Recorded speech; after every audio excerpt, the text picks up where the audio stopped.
तो translation part number 4 एक नए अंदाज में आपका फिर से हार्दिक स्वागत है। पिछले वीडियोज में आपने प्रेजेंट इंडेफिनिट का एक्टिव पढ़ा, प्रेजेंट इंडेफिनिट का पैसिव पढ़ा, प्रेजेंट इंडेफिनिट में आपने देयर पढ़ा।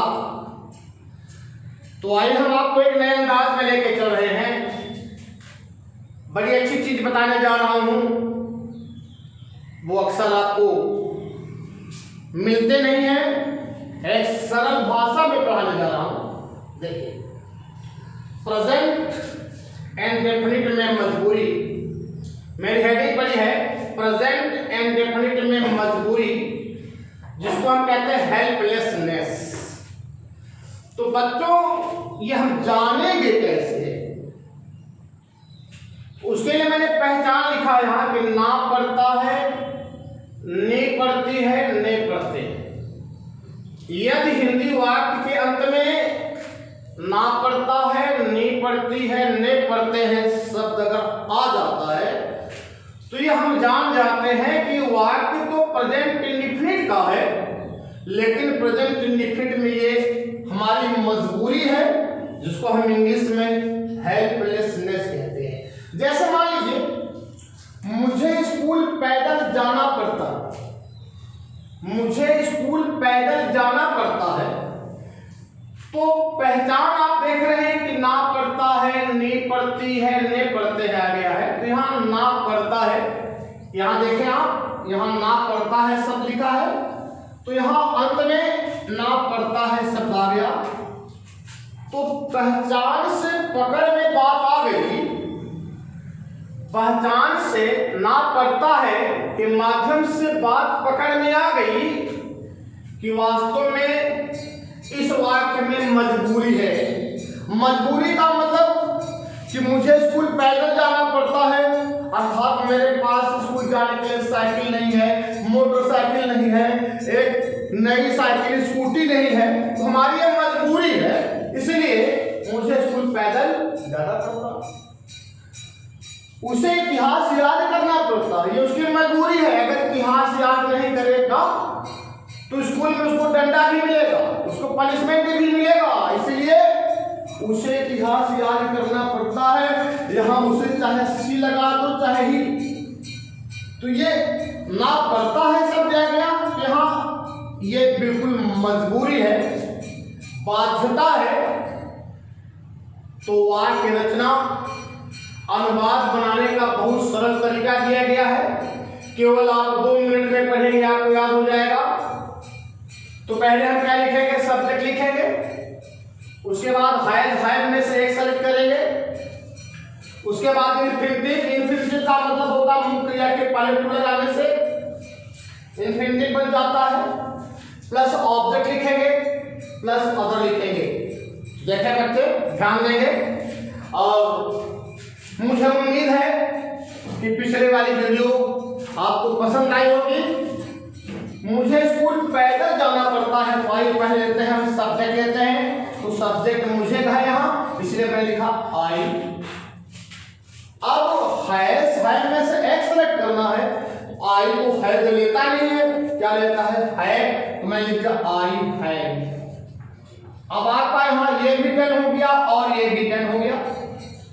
अब लिखा है इन्फिनिटिव, तो इन्फिनिटिव क्या है? इसमें क्रिया क्या है? जाना, तो इसकी अंग्रेजी होती है गो, इसके पहले हमको लगाना है टू, तो आई हैव टू गो। अब देखें, तो ये सब्जेक्ट हो गया, ये हैव हो गया, ये इन्फिनिटिव हो गया, तो आई हैव टू गो। अब क्या है?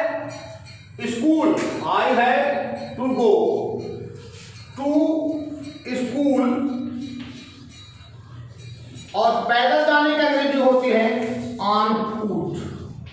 तो अब आपका ट्रांसलेशन बन के रेडी हुआ कि मुझे स्कूल पैदल जाना पड़ता है, I have to go to school on foot. बच्चे ध्यान देंगे। अब हम इसको अलग कर रहे हैं।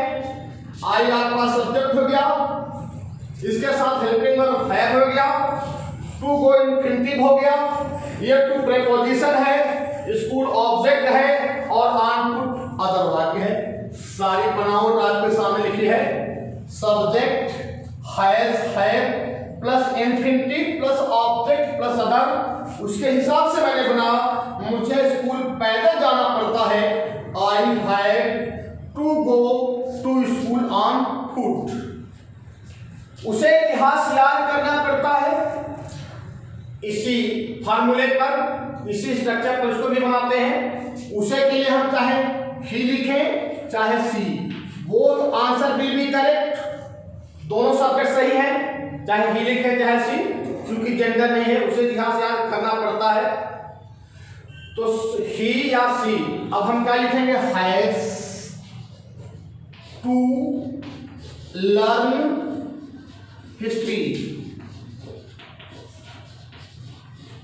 ये आपके बन के तैयार हुआ। उसे इतिहास याद करना पड़ता है। He has to learn history या she has to learn history. तो यस, मैंने आपको पढ़ाया कि प्रेजेंट इंडिफिनिट में मजबूरी, जिसको हम हेल्पलेसनेस कहते हैं, इसी से कुछ मिलता जुलता आज की दूसरी हेडिंग पड़ी है। ये पहली हेडिंग हो गई, ये दूसरी हेडिंग हो गई। प्रेजेंट इंडेफिनिट में इरादा, प्रेजेंट इंडेफिनिट में इरादा जिसको हम कहते हैं इंटेंशन। देखिए, मिलता जुलता है। जहां बाध्यता कम हो जाती है, जहां हमारी मजबूरी कम हो जाती है, वहां हम इंटेंशन कहते हैं। तो हम आपको दे रहे हैं आज कि प्रेजेंट इंडेफिनिट में इरादा। तो उसको कैसे जानेंगे? उसकी पहचान है ना है, नी है, ने।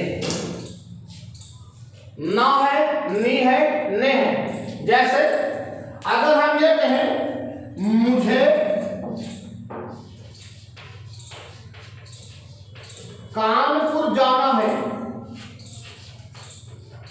मुझे कानपुर जाना है, ध्यान दें, मुझे कानपुर जाना है और मुझे स्कूल पैदल जाना पड़ता है। इसमें बिल्कुल बाध्यता समझ में आ रही है, लेकिन इसमें बाध्यता हल्की है, बाध्यता में हल्कापन है। जब बाध्यता में हल्कापन हो, अर्थात ना है, नी है, ने है अगर आ जाए, तो अनुवाद बनाने का तरीका क्या है?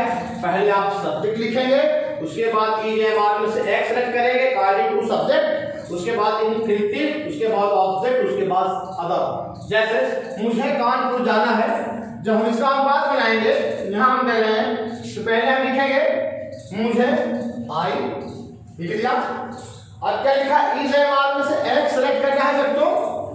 जब हम ईएमआर में से एक्स सेलेक्ट करेंगे तो आई एम देता है हमेशा, तो आई एम लिख दिया। उसके बाद इन्फिनिटिव, जाना है, I am to go to Kanpur, ये बन गया I am to go to Kanpur, मुझे कानपुर जाना है। जैसे किसी ने कहा मुझे व्याकरण पढ़ना है, तो ये आपकी मजबूरी नहीं है। मुझे व्याकरण पढ़ना है मजबूरी नहीं है बाबूजी, बल्कि आपका एक इंटेंशन है, आपका एक इरादा है बच्चों। तो मुझे व्याकरण पढ़ना है, तो यहाँ ना है शब्द आया है, तो सबसे पहले क्या लिखेंगे, आई लिखा मैंने, उसके बाद मैंने दिया आई एम, उसके बाद टू पढ़ना, study, I am to study grammar, GRAMMAR। तो मैं ये उम्मीद करता हूं कि आपको बातें समझ में आई होंगी। तो आज मैंने आपको पढ़ाया ट्रांसलेशन पार्ट नंबर 4, एक नए अंदाज में पढ़ा रहा हूं कि प्रेजेंट इंडेफिनिट में मजबूरी, जिसको हम हेल्पलेसनेस कहते हैं, और प्रेजेंट इंडेफिनिट में इरादा, जिसको इंग्लिश में इंटेंशन कहते हैं। और आपके सामने नियम कानून लिखे हैं। हाँ, बच्चे ध्यान देंगे। तो अब तीसरे रूल पे आते हैं। प्रेजेंट इंडेफिनिट में लेट का प्रयोग। अमूमन बच्चों से बात पूछा जाता है, ट्रांसलेशन पूछा जाता है, वो मुझको लिखने देता है तो बच्चे कहते हैं ही राइट्स मी। ये गलत हो गया, इस तरह से नहीं बनाया जाता है। तो मैंने हेडिंग डाला है प्रेजेंट इंडेफिनिट में लेट का प्रयोग। आखिर में लेट लगाएंगे कहाँ, इसकी इंडिकेशन क्या है? देखिए इसकी इंडिकेशन बहुत सरल है, इसकी पहचान बहुत सरल है। यदि हिंदी वाक्य में ने देता है शब्द अगर आ जाए, केवल ने देता है, जैसे वह मुझको लिखने देता, तो यहाँ देख रहे हैं ये लिखा है ने देता, यहाँ लिखा है ने देता है, तो वह मुझको लिखने देता है। अगर इस तरह से ट्रांसलेशन परीक्षा में आ जाए कि कोई व्यक्ति आपसे पूछ ले तो बच्चे हड़बड़ा जाते हैं। अमूमन हाई स्कूल इंटर के बच्चे इसका ट्रांसलेशन नहीं बता पाते हैं। अगर इस तरह से वाक्य आ जाए तो हम लेट का प्रयोग करते हैं। तो जैसे जब हम इसका अनुवाद करेंगे तो पहले हम सब्जेक्ट लिखेंगे, उसके बाद लेट लिखेंगे, सब्जेक्ट के अनुसार दिया है, उसके बाद हम ऑब्जेक्ट लिखेंगे, लेकिन यहाँ सजीव है लिविंग ऑब्जेक्ट रखेंगे, उसके बाद हम क्रिया का पहला रूप रखेंगे, उसके बाद अन्य रखेंगे। तो आइए हम बनाते हैं वह मुझको लिखने देता है। जब हम इसका ट्रांसलेशन बनाएंगे तो पहले हम सब्जेक्ट लिखेंगे वह, आराम से लिखा मैंने ही। अब ही हमारा सिंगुलर सब्जेक्ट हुआ, ये हमारा सब्जेक्ट हुआ, ही हमारा सब्जेक्ट हुआ और ये सिंगुलर सब्जेक्ट हुआ। अब हम क्या लिखना है लेट, तो मैंने लिखा ही लेट। अभी हमारा ये गलत है, जब हमारा सब्जेक्ट सिंगुलर है ही, तो लेट को भी सिंगुलर बनाना है, इसलिए मैंने लिखा ही लेट्स। अब हो गया सब्जेक्ट हो गया और लेट हो गया।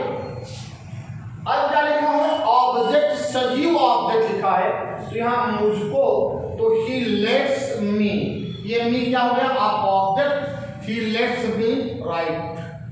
अब आपका अनुवाद बनकर बिल्कुल रेडी हो गया। वह मुझको लिखने देता है, इसका ट्रांसलेशन बना ही लेट्स मी राइट। बच्चे क्या करते हैं, अगर बच्चों से पूछा जाए वह मुझको लिखने देता है तो बोलते हैं ही राइट्स मी, वह मुझको लिखता है।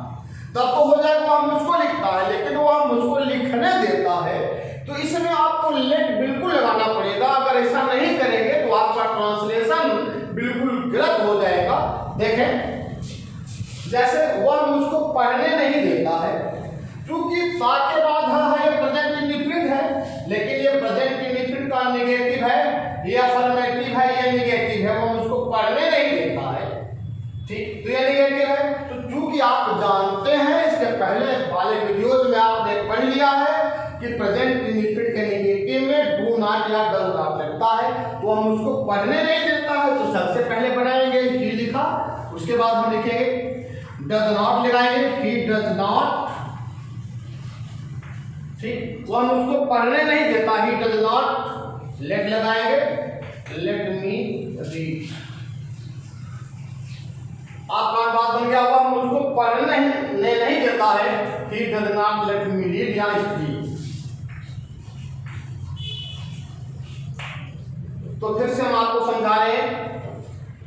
देखें बच्चे, प्रेजेंट इंडेफिनिट में लेट का प्रयोग आखिर में आप जानेंगे कैसे कि हम यहाँ लेट लगाएंगे। तो मैंने आपको इंडिकेशन दिया, हिंदी में दिया कि यदि वाक्य में लेट देता है शब्द, तो हमको वहां समझ लेना है कि हमें प्रेजेंट इंडेफिनिट का वाक्य तो है, लेकिन हमें उसमें लेट लगाना है। जैसे वह मुझको लिखने देता है, वह मुझको लिखने देता है, तो यहाँ ने देता है आ गया, वह मुझको पढ़ने नहीं देता है।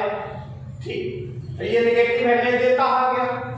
तो हम ये समझ गए कि वास्तव में हमें लेट लगाना है। तो पहले हम सब्जेक्ट लिखेंगे, उसके बाद लेट लिखेंगे, सब्जेक्ट के अनुसार ही चलेगा मेरा। उसके बाद हम ऑब्जेक्ट सजीव देंगे, उसके बाद हम क्रिया का पहला रूप देंगे प्लस अन्य देंगे। जैसे वह मुझको लिखने नहीं, वह मुझको लिखने देता है, तो ही लेट्स मी राइट। वो अब उसको पढ़ने नहीं देता है, ये निगेटिव है, इसलिए he does not let me read या study। अच्छा, अब हम कुछ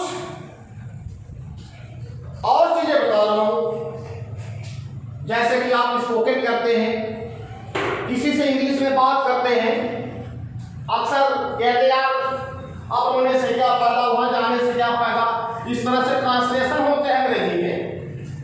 तो मैंने लिखा है क्या फायदा, यदि हिंदी वाक्य में क्या फायदा शब्द आ जाए, ये लिखा है यदि हिंदी वाक्य में क्या फायदा शब्द आ जाए। तो बहुत ही सरल है, बहुत ही मजेदार चीज है, ध्यान देंगे।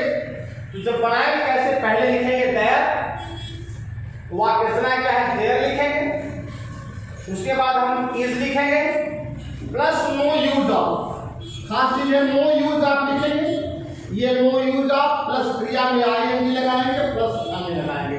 जैसे अब रोने का क्या फायदा, अब रोने का क्या फायदा, जब हम ट्रांसलेशन करेंगे इसको आराम से लिखा देयर, ये लिखा मैंने देयर लिख दिया, ये मेरा हो गया। अब लिखेंगे इज, देयर इज, अब लिख दिया। अब लिखेंगे नो यूज ऑफ, ये लिखा there is no use of, क्रिया में आएंगे, क्रिया हमारा क्या है, रोना, वीपिंग। अब क्या है, ना। तो ये आपका बन के तैयार हो गया कि अब रोने का क्या फायदा। तो आपने ट्रांसलेशन लिखा कि there is no use of weeping now, अब रोने का क्या फायदा। जैसे अब पछताने का क्या फायदा, किसी ने कहा अब पछताने का क्या फायदा, अब हम को बनाना है, इसी पर बैठा दीजिए, बहुत ही सरल है। पहले आप लिख लीजिए देयर, तो बड़े प्यार से लिखा मैंने, हाँ देयर, ये देयर लिखा, उसके बाद इज लिखा, फिर लिखा नो यूज ऑफ, ये लिख दिया there is no use of, पछताने कर दीजिए तो रिपेंट, REPENTING, रिपेंटिंग नाउ। अब आपका अनुवाद बन के तैयार हो गया। जैसे उसे बताने का क्या फायदा, अगर आपने पूछा कि उसे बताने का क्या फायदा, ध्यान देंगे, उसे बताने का क्या फायदा। आपका है स्ट्रक्चर बनकर रेडी है। पहले लिखेंगे हम देयर, आराम से लिखा देयर, इज लगाया, फिर लिखा नो यूज ऑफ टेलिंग, बताने का जो टेलिंग, उसे क्या वैल्यू होगी him, there is no use of telling him. तो विद्यार्थी ध्यान देंगे, स्पोकन करने की कोई जरूरत नहीं है अगर आपको ट्रांसलेशन आ रहा है। जैसे क्या फायदा, मैंने यहाँ लिखा क्या फायदा, यदि हिंदी वाक्य में क्या फायदा शब्द आ जाए। जैसे अब रोने का क्या फायदा, अब पछताने का क्या फायदा, उसे बताने का क्या फायदा। अगर इस तरह से ट्रांसलेशन आ जाए तो हम जो स्पेशली यूज करते हैं उसका यूज होता है नो यूज ऑफ, ये नो यूज ऑफ और वर्ब में आईएनजी होता है। पहले जब हम ट्रांसलेशन करेंगे तो देयर लिखेंगे, उसके बाद हेल्पिंग वर्ब हम इज लगाएंगे, उसके बाद नो यूज ऑफ प्लस क्रिया में आएंगे। जैसे अब रोने का क्या फायदा, तो there is no use of weeping now. अब पछताने का क्या फायदा, there is no use of repenting now. उसे बताने का क्या फायदा, there is no use of telling him, there is no use of telling him.